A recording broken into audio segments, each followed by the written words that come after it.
For 5 centuries, the greatest naval powers on Earth have converged on the same 21 miles of water. Alexander's heirs knew it. The Portuguese sent warships to hold it. The British patrolled it for 150 years. The Americans have maintained a naval presence for more than 7 decades. Every one of them believed that controlling this narrow channel between Oman and Iran was the key to controlling the world. Every one of them was right. And every one of them discovered, sooner or later, that the strait controlled them back. This is the Strait of Hormuz, 21 miles at its narrowest, 2 shipping lanes, each barely 2 miles wide, and through those lanes, on any given day, flow between 20 and 21 million barrels of oil, roughly 1/5 of the world's entire petroleum supply. Not 1/5 of traded oil, 1/5 of all the oil consumed on Earth. But oil is only the beginning of this story. For centuries before oil, the strait carried different cargoes, but the same dependency. Persian pearls reached the courts of Europe through these waters. Indian spices, Chinese silks, African ivory, all passed through the same 21-mile throat. The Portuguese called it the door to the east. Whoever held the key taxed the world. The goods have changed. The strait has not. Today the cargo is invisible, liquefied gas, industrial helium, but the principle is identical. The water does not care what floats on it, only that it must pass. This is the story of a waterway that has outlasted every empire that ever tried to own it. A choke point that turns military power into economic dependency, and a 21-mile trap that imprisons the nations who fear it and the nation that threatens it equally. Now consider the mathematics. If Hormuz closed tomorrow, within 72 hours, crude prices would spike past $250 a barrel in the most severe disruption scenarios. Within 2 weeks, Asian economies, which source over 75% of their oil imports through this strait, would face emergency rationing. South Korea, Japan, India, and China would begin competing for alternative supplies that do not exist in sufficient volume. This is not a hypothetical. This is the architecture of a crisis that sits, always, one tactical miscalculation away. 3 questions follow from this. Why does a 21-mile channel hold this much power? How did every empire that tried to master it end up mastered by it instead? And what does the world do with a choke point that cannot be closed, cannot be replaced, and cannot be safely controlled by anyone? The strait sits at the mouth of the Persian Gulf. To the north, Iran's southern coast, a 1,000-mile arc of mountains, ports, and Revolutionary Guard naval bases. To the south, the Omani exclave of Musandam, a dramatic peninsula of fjords and limestone cliffs that juts into the channel like a fist. At the narrowest point, between the Iranian port of Bandar Abbas and the tip of Musandam, the distance is 21 miles. But the navigable deepwater channel is narrower still. International maritime law designates 2 lanes, inbound and outbound, each 2 miles wide, separated by a 2-mile median zone. Every supertanker, vessels a 1/4 mile long, carrying 2 million barrels of crude, must thread through lanes barely wider than the ship itself by safe margins. The geography creates a paradox that has existed for 5 centuries. The strait is narrow enough to be controlled, but it is wide enough that no single power has ever been able to seal it without sealing itself inside at the same time. There is one more geographic fact that shapes everything that follows. Iran's coastline dominates the northern shore of the strait for its entire length. No ship passes through without passing within range of Iranian coastal defenses. This was true under the Persian Empire. It was true under the Qajar dynasty. It remains true today under a government whose relationship with the West has been, to say the least, complicated. Long before Albuquerque's cannon, the strait was already a prize. The Achaemenid Persians, Cyrus the Great's empire, controlled these waters in the 5th century BC. Their successors, the Sassanids, built lighthouses and patrol stations along the northern shore. They understood what every power since has learned.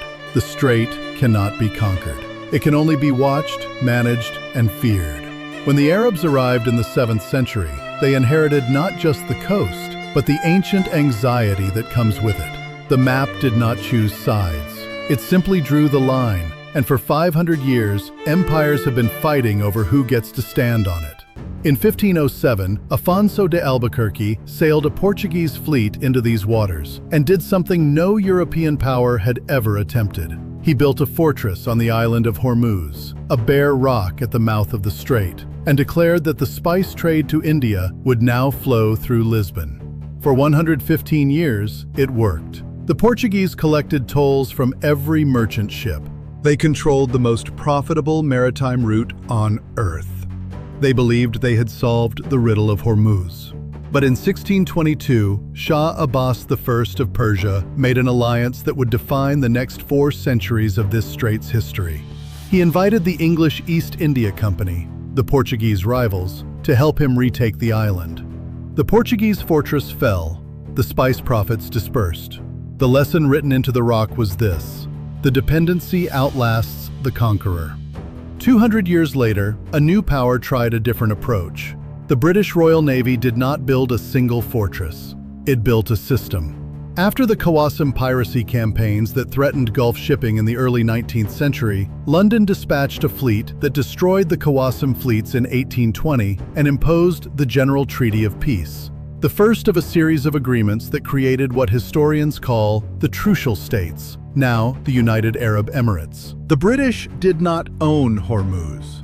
They owned the rules that governed it. For more than 150 years, this proved sufficient.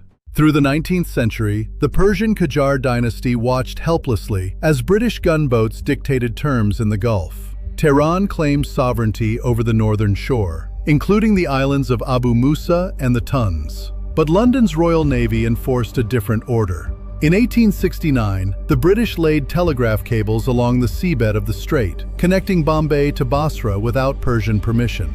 When the Qajars protested, the British simply ignored them. The pattern had already been set. The power with the largest fleet wrote the rules. Geography was only an argument. Until November 1971. The month Britain withdrew from the Gulf east of Suez, Iran seized Abu Musa and the 2 Tunb Islands, 3 small archipelagos that sit directly astride the northern shipping lane. Tehran has controlled them ever since. The moment the British removed their system, Iran moved to replace it with geography. The pattern held. The dependency outlasted the conqueror. Again. After World War II, the United States assumed Britain's role and repeated Britain's mistake with greater resources and greater confidence. The Eisenhower Doctrine of 1957 made explicit what had been implicit since the end of the Second World War. America would defend the Persian Gulf against Soviet encroachment. The Shah of Iran became Washington's designated guardian. American military advisors flooded into Tehran. The CIA helped restore him to power in 1953 after the Mossadegh crisis threatened the oil supply. It seemed, for 30 years, to work. American carrier groups sailed the Gulf. The Shah modernized his military. The oil kept flowing. The dependency was managed, even if it was never eliminated. But the Strait's modern fate was sealed in 1908 when a British prospector struck oil at Masjid Suleiman in southern Persia. The Anglo-Persian Oil Company, later BP, was born. Suddenly, the Gulf was no longer a trade route. It was the world's most valuable pipeline. The British government bought a controlling stake in 1914, on the eve of World War I, to fuel its navy. From that moment, the Strait of Hormuz ceased to be a regional concern. It became a matter of British, and later, global, survival. The oil was not merely passing through. It was the reason the strait mattered at all. Then came February 1979. The Shah fell in 11 days. Ayatollah Khomeini returned from Paris. The government of the world's most important oil choke point was now led by men who described America as the Great Satan. The U.S. Fifth Fleet did not leave. It was reinforced. But the political architecture that had justified its presence, the Shah, the partnership, the mutual understanding, was gone. What remained was a military force maintaining access to a waterway whose onshore power structure now regarded American ships with open hostility. The dependency did not care about the politics. The oil still needed to move. The gas still needed to flow, and the Strait of Hormuz remained exactly 21 miles wide, indifferent to every flag that had ever claimed to control it. This is the enigma that 5 centuries have failed to solve. Power changes. Geography does not. The world first understood the true cost of this fragility in 1987 and 1988, during what the insurance industry calls the tanker war. Iraq and Iran had been at war for 7 years. Both sides had begun attacking each other's oil exports, not at the refinery, not at the pipeline, but at the source, the tankers themselves. Iranian gunboats and mines, Iraqi Exocet missiles. By 1987, Lloyd's of London war risk premiums for a single Hormuz transit had risen 1,000% above peacetime rates. That number requires context. For a ship carrying 2 million barrels of crude worth $60 million at the time, a single transit now cost more to insure than the fuel consumption for an entire transatlantic crossing. American intervention followed. Operation Earnest, in which the U.S. Navy reflagged Kuwaiti tankers and escorted them through the strait. The USS Stark was hit by an Iraqi Exocet missile. 37 American sailors died. Then came the USS Vincennes, the guided missile cruiser that shot down Iran Air Flight 655 in July 1988, killing all 290 passengers aboard in a case of misidentification during combat operations. 290 civilians in an airliner over the strait. The war ended 4 months later. The insurance premiums came back down. The supertankers returned to daylight transits. But the lesson that the tanker war wrote into the ledger of maritime history was permanent. The Strait of Hormuz is not a stable equilibrium. It is a managed crisis that requires continuous, expensive, politically hazardous military presence to function. Remove that presence, and the crisis reasserts itself within weeks. The world did not solve the tanker war. It paid the invoice and moved on. And the strait had not changed by a single yard. Now here is what the tanker war, the island seizures, the drone incidents, and 40 years of naval standoff have never quite managed to establish as common knowledge. The popular assumption is that Iran holds all the cards. This is not wrong, but it is profoundly incomplete. The Iranian government relies heavily on oil and gas exports, which have historically constituted up to 80% of its total export revenue. Virtually every barrel must transit the Strait of Hormuz. Closing the strait wouldn't just hurt its enemies, it would cut its own financial throat. The strategic name for this condition is Mutual Assured Economic Destruction, MAED, a deterrent so total that rational actors cannot execute it. Iran has never closed the strait, not because it lacks the capability, but because doing so would end the Iranian state faster than any enemy could. The Chokepoint imprisons everyone, and the world has been living inside this paradox for decades. The smartphone in your pocket, the MRI in your hospital, the price at the pump, all of them carry an invisible tax from this 21-mile choke point. It has always been so. The goods change, the dependency remains.